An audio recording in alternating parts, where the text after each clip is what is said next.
कहानी शुरू होती है और हमें बैक नाम के एक लड़के को दिखाया जाता है जो कि चोर होता है। और आज बैक अपनी गर्लफ्रेंड जाया के लिए कपड़े और गहने चुरा कर भाग रहा होता है। इसके बाद ये जाया के पास पहुंच जाता है। जाया एक काफी धार्मिक और भगवानों पर विश्वास रखने वाली लड़की थी, जबकि बैक एक नास्तिक था क्योंकि उसे भगवानों पर बिल्कुल भी विश्वास नहीं था। दरअसल आज होसाइरस के बेटे होरस की ताजपोशी थी और बैक जो जाया के लिए कपड़े चुरा कर लाया होता है, जाया वो कपड़े पहनकर होरस की ताजपोशी में जाने वाली थी।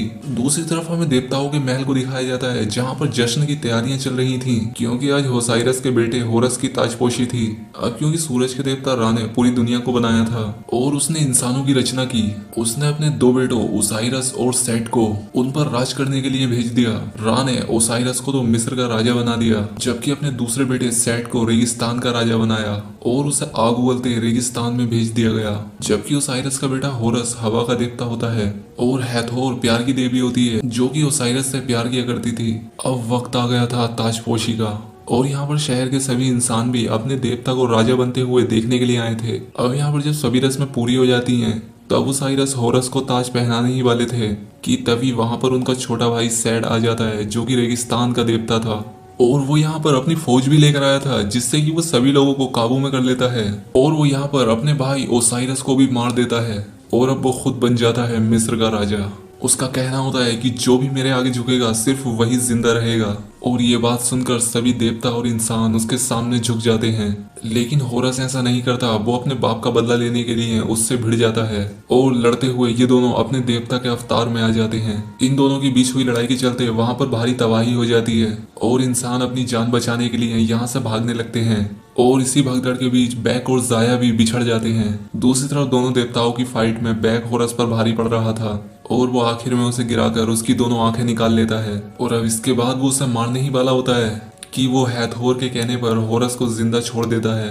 अब यहाँ पर सेट का शासन चलने लगा था, वो इंसानों से गुलामी कराता और जो कोई भी देवता उससे बगावत करता वो उसे मार देता था। यहाँ पर उसने दोबारा जन्म लेने के लिए नए कानून बनाए। उसके अनुसार अगर किसी इंसान के पास बहुत सारा सोना होगा तब उस इंसान को दोबारा से जन्म दे दिया जाएगा। इन्हीं सब गुलामों के बीच जाया भी उर्सू नाम के एक डिजाइनर की गुलाम होती है। उर्सू सेट के लिए काम किया करता था, ये उसके लिए मीनारें, महल, तिजोरियां जैसी चीजों का डिजाइन किया करता था। अब इसके बाद बैक यहाँ पर जाया से मिलने के लिए पहुंच जाता है। यहाँ पर जाया बैक से कहती है कि तुम्हें होरस की मदद करनी चाहिए क्योंकि एक होरस ही है जो कि हमें सेट के जुल्म से बचा सकता है। वो यहाँ पर बैक को एक तिजोरी का नक्शा देते हुए कहती है कि यहाँ पर होरस की आंखें रखी हैं और तुम्हें वो आंखें चुरा कर होरस को देनी होंगी, लेकिन तिजोरी तक पहुंचने के लिए तुम्हें बहुत सारे खतरों का सामना भी करना पड़ेगा। बैक जैसे तैसे इस तिजोरी तक पहुंच जाता है, लेकिन अब असली खतरा यहाँ पर उसके सामने आता है। उसे यहाँ पर 3 पुलों को पार करना था और हर एक पुल में अलग अलग तरह का जाल बिछा हुआ था। अब यहाँ पर बैक किसी तरह से अपनी जान पर खेलता हुआ इन तीनों पुलों को पार कर लेता है और होरस की आंख को उठा लेता है, लेकिन ऐसा करते हुए वो नीचे गिर जाता है जहाँ पर बहुत सारे स्कॉर्पियंस होते हैं। लेकिन होरस की तेज आंख की रोशनी को देखकर वो सभी पीछे हट जाते हैं और यहाँ पर बैक की जान बच जाती है। इसके बाद बैक वो आंख लेकर जाया के पास पहुंच जाता है, लेकिन इस बार उर्सू उन्हें एक साथ देख लेता है और वो यहाँ पर उन्हें पकड़कर मौत की सजा सुना देता है। लेकिन यहाँ पर बैक होरस की आंख से निकलने वाली तेज रोशनी से उन्हें चकमा देकर यहाँ से जाया को लेकर भाग जाता है और उर्सू पीछे से उन पर तीरों से हमला करने लगता है और उसका एक तीर सीधा आकर जाया को लगता है और अब इससे जाया वहीं पर मर जाती है। इसके बाद बैक होरस के मकबरे में पहुंच जाता है और वो यहाँ पर होरस को उसकी आंख के बारे में बताता है, पर वो होरस की आंख उसे नहीं देता। वो यहाँ पर होरस से एक शर्त रखता है, वो उससे कहता है कि अगर तुम्हें अपनी आंख वापस चाहिए तो तुम्हें जाया को जिंदा करना होगा। अब यहाँ पर होरस पहले तो उसे मारने की कोशिश करता है, लेकिन इसके बाद वो मजबूर होकर उसकी शर्त को मान लेता है। अब इसके बाद वो जाया की बॉडी को चेक करता है और वो इसे देख लेने के बाद कहता है कि मैं भी इसे नहीं बचा सकता और अगर इसे वापस जिंदा होना है तो इसे फिर से पुनर्जन्म लेना होगा। अब वो यहाँ पर मौत के देवता एनोबियस को बुलाता है और वो यहाँ पर जाया की आत्मा को लेकर उसके पुनर्जन्म की यात्रा पर निकल जाता है। अब जाया का पुनर्जन्म काफी मुश्किल होता है क्योंकि वो एक गुलाम की मौत मरी थी और उसके पास पुनर्जन्म लेने के लिए सोना नहीं था। अब यहाँ पर बैक उसकी आंख देना नहीं चाहता था, लेकिन होरस जबरदस्ती अपनी आंखों से छीन लेता है। अब इसके बाद वो बैक का गला पकड़ लेता है क्योंकि वो सिर्फ उसकी एक आंख लेकर आया था। अब यहाँ पर बैक उससे कहता है कि मुझे पता है कि सेट को कैसे हराया जा सकता है। वो यहाँ पर होरस से कहता है कि उसकी शक्ति जिस पिरामिड के अंदर कैद है मैं तुम्हें वहां पर ले जा सकता हूँ क्योंकि मैंने उसका नक्शा देखा है, लेकिन बदले में तुम्हें जाया को वापस लाने का कोई ना कोई रास्ता ढूंढना ही होगा। अब यहाँ पर होरस उससे वादा करता है कि मैं राजा बनने के बाद जाया को वापस ले आऊंगा, और इसके बाद ये दोनों अपने सफर पर निकल जाते हैं। दूसरी तरफ सैड को पता चलता है कि एक इंसान ने होरस की आंख चुरा ली है। इसके बाद वो अपने एक आदमी को साथ लेकर होरस के मकबरे में पहुंच जाता है, और यहाँ पर उसे जाया की बॉडी मिलती है और वो ये देखकर सब कुछ समझ जाता है। अब दूसरी तरफ हमें होरस को दिखाया जाता है जो कि बैग को लेकर एक पहाड़ की चोटी पर पहुंचता है, क्योंकि यहाँ से सूर्य देवता तक पहुंचने का रास्ता होता है। लेकिन दोनों आंखों के बिना होरस अपना रूप बदल नहीं सकता था, और इसलिए वो अपने दादा रा से अपना रूप बदलने की शक्तियां मांगता है और बैग को लेकर सूरज की तरफ उड़ान भर देता है। वो यहाँ पर अपने दादा रा तक पहुंच जाता है जो कि अपने एक जहाज पर सवार होते हैं, और यहाँ रहकर उन्हें हर रात अंधेरे के दानव से लड़ना पड़ता था जो कि पूरी दुनिया को अपने अंदर निगलने की कोशिश में था। अब यहाँ पर होरस उनसे रेगिस्तान की आग को बुझाने के लिए पवित्र जल भरने की इजाजत लेता है, और इसके बाद वो जल भर लेता है। लेकिन यहाँ पर रा उससे कहते हैं कि तुम्हारा मकसद सिर्फ सेट को हराना नहीं होना चाहिए, बल्कि तुम्हें वो सब करना चाहिए जिसके लिए तुम बने हो। इसके बाद ये दोनों वापस धरती पर पहुंच जाते हैं। दूसरी तरफ सेट को दिखाया जाता है जो कि अपनी सेना को लेकर बाकी देवताओं से जंग लड़ रहा था, और इसकी लीडर इसकी खुद की वाइफ होती है। इसके पर बहुत ही ज्यादा ताकतवर होते हैं, लेकिन सेट अपनी बीवी के पर तोड़ देता है और उसे मार देता है। दूसरी तरफ जब ये दोनों जमीन पर उतरते हैं तब इन्हें यहाँ पर सेट के सैनिक घेर लेते हैं। अब यहाँ पर होरस इनका सामना करता है और इन सबको मार देता है, लेकिन उसका एक सैनिक होरस के पीछे से हमला करके उसे पहाड़ से नीचे गिरा देता है। लेकिन होरस यहाँ पर अपने भाले की मदद से खुद को बचा लेता है। दूसरी तरफ सैड अपने सैनिकों की लाशें देखकर काफी गुस्सा हो जाता है, और वो यहाँ पर अपने सेवक को ही मार देता है। इसके बाद वो अपनी दो देवियों को बुलाता है और होरस को मारने का काम उन्हें देता है। दूसरी तरफ रेगिस्तान में हैथोर अपने जादू से होरस को ढूंढ लेती है।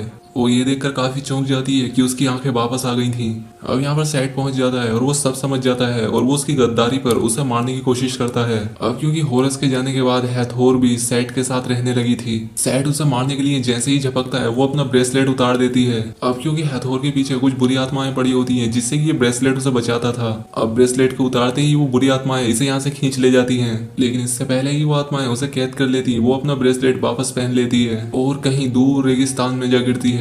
दूसरी तरफ सैड की वो दोनों देवियां होरस को ढूंढ लेती हैं, और वो दोनों बहुत ही बड़े दो सांपों पर सवार होती हैं जिनके मुंह से आग निकल रही थी। अब ये दोनों यहाँ पर अपनी चालाकी दिखाते हुए एक सांप को तो फांस देते हैं, लेकिन दूसरा सफेद सांप इनके पीछे पड़ जाता है। अब इसके बाद होरस हिम्मत दिखाते हुए उस सांप के ऊपर चढ़ जाता है और अपने दिमाग का इस्तेमाल करते हुए उस सांप को पहाड़ी से नीचे गिराकर मार देता है।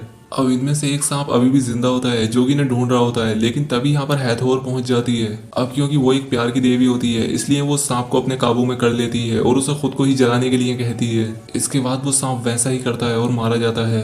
अब इसके बाद ये तीनों बुद्धि के देवता थोथ के पास जाने लगते हैं, क्योंकि सैड के पिरामिड की रक्षा एक बहुत ही बड़ा दानव किया करता था जो कि वहां आने वाले से पहेली पूछा करता था, और उसकी पहेली का जवाब सिर्फ थोथ ही दे सकता था। अब रास्ते में हैथोर को बैग की कहानी भी पता चल जाती है। इसके बाद ये थोथ के महल पहुंच जाते हैं और उससे रिक्वेस्ट करते हैं, लेकिन वो राजी नहीं हो रहा था। अब यहाँ पर बैग उससे कहता है कि ठीक है तुम मत जाओ, मैं खुद वहां पर जाकर उसकी पहेली का जवाब दे दूंगा, लेकिन उससे ये भी कहूंगा कि महान बुद्धि के देवता थोथ तुम्हारी पहेली का जवाब देने से डरते हैं। और अब तो थोथ की इज्जत पर बात आ गई थी और वो उनके साथ तुरंत चलने के लिए तैयार हो जाता है। अब रास्ते में हैथोर होरस से कहती है कि तुम गलत कर रहे हो, तुम्हें बैग को सच बता देना चाहिए कि तुम जाया को वापस नहीं ला सकते, बल्कि कोई भी देवता ऐसा नहीं कर सकता। लेकिन यहाँ पर होरस कहता है कि अगर मैंने उसे सच बता दिया तो वो मेरा साथ नहीं देगा। अब इसके बाद ये लोग आराम करने के लिए एक जगह पर रुकते हैं। अब यहाँ पर हैथोर बैग को बताती है कि जब मैं बहुत छोटी थी तब गलती से मेरा जादू शैतान आत्माओं के ऊपर चल गया और इससे वो आत्माएं मेरे पीछे पड़ गई। तब होरस ने ये ब्रेसलेट मुझे दिया और इस ब्रेसलेट की हेल्प से ही मैं उन आत्माओं से बच पाती हूँ। वो यहाँ पर उसे कहती है कि जाया तभी बच सकती है जब उसे पता लगे कि तुम उसे बचाने की कोशिश कर रहे हो, क्योंकि इससे उसका दिल जिंदा रहेगा। इसके बाद वो अपने जादू का इस्तेमाल करते हुए जाया की बैग से बात कराती है। अब इसके बाद ये लोग सैड के पिरामिड तक पहुंच जाते हैं जो कि एक आग उगलता पिरामिड था। अब बैग एक दरवाजे से होता हुआ अंदर पहुंच जाता है और अंदर बनी रेत की सीढ़ियों से होता हुआ उस जगह तक पहुंच जाता है जहां से इस पिरामिड का जादू बंद किया जा सकता था। इसके बाद ये लोग उस दानव तक पहुंच जाते हैं जिस पर वो दानव इनसे एक पहेली पूछता है और थोथ उसका जवाब देता है, लेकिन थोथ का जवाब गलत होता है और इस पर वो इन्हें मारने लगता है। अब अब थोथ बार बार कोशिश करता है लेकिन वो सही जवाब दे ही नहीं पा रहा था और आखिर में चौथी बार थोथ उसका सही जवाब दे देता है और अब इसके बाद आगे का रास्ता खुल जाता है। अब यहाँ पर होरस एक भट्टी तक पहुंचकर उस पवित्र जल से रेगिस्तान की आग बुझाने ही वाला होता है लेकिन तभी वो एक पिंजरे के अंदर कैद हो जाता है और सैड यहाँ पर पहुंच जाता है और वो थोथ का दिमाग भी निकाल लेता है। अब मौका पाकर बैग उस पानी को आग में डालने वाला होता है तभी सैड उससे कहता है कि क्या तुम सच जानना नहीं चाहते, क्योंकि होरस ने तुमसे झूठ बोला है कि वो जाया को वहां से वापस ला सकता है, क्योंकि उसे वहां से वापस ये तो क्या कोई भी नहीं ला सकता। और इसी बीच वो उससे पानी छीन लेता है और फेंक देता है। इसके बाद वो यहाँ से चला जाता है और ये पिरामिड गिरने लगता है। अब ये लोग यहाँ पर किसी तरह से अपनी जान बचा लेते हैं लेकिन अब वैग को होरस पर काफी गुस्सा आ रहा था। तब हैथोर एनोबियस को यहाँ पर बुलाती है। वो यहाँ पर उससे कहती है कि अगर जाया मेरा ब्रेसलेट ले पाए तो वो पुनर्जन्म ले सकती है और मैं चाहती हूँ कि ये लड़का बैग खुद उसे ये ब्रेसलेट दे।